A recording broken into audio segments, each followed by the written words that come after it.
Good evening. For those of you who have not met me before, my name is Alex Ware. I'm a student at Eastern Michigan University, and I'm considered a super senior. Woo! Today, I would like to tell you about my journey of self-acceptance and how I learned to love who I was because of Jesus' love for me. For those of you who do not know, I was diagnosed with autism in 2007. A lot of times it's not easy to have because society is often uncomfortable with it. Before I accepted Jesus, my viewpoint on my relationships and on life in general was not good.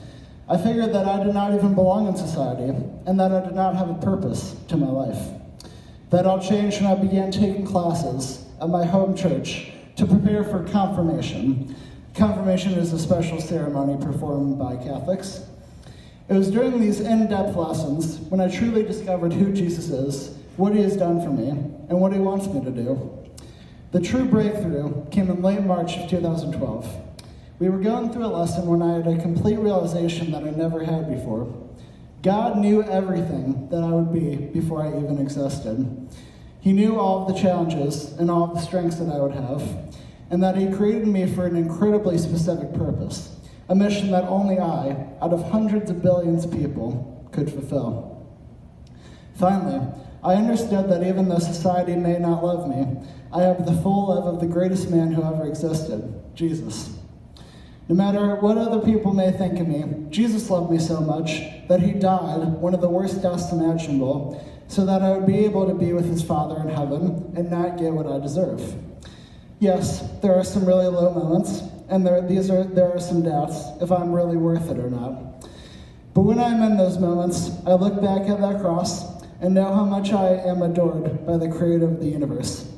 If all 8 billion people on earth love me with all their hearts, that would be just a raindrop in the ocean of love that God has for me right now, and always will.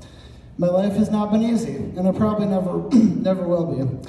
But when I understand that nothing can take away how God sees me, that sure makes it a lot more tolerable.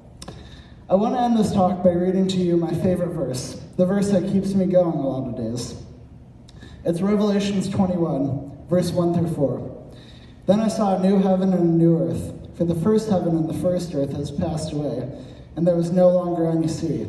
I saw the holy city, the New Jerusalem, coming down from heaven from God, prepared as a bride beautifully dressed for her husband.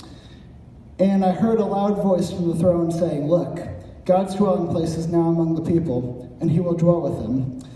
They will be with his people, and God himself will be with them and be their God. He will wipe every tear from their eyes. There will be no more death, or mourning, or crying, or pain, for the old order of things has passed away." This passage gives me hope because we do not belong on this earth. We were meant to go to a much greater place, a perfect place. No matter how much pain I go through on this earth, I know that I just have to trust in God, fulfill his mission for me, and keep the faith until I finally hear Jesus say, "Welcome home." And that's my slice of life.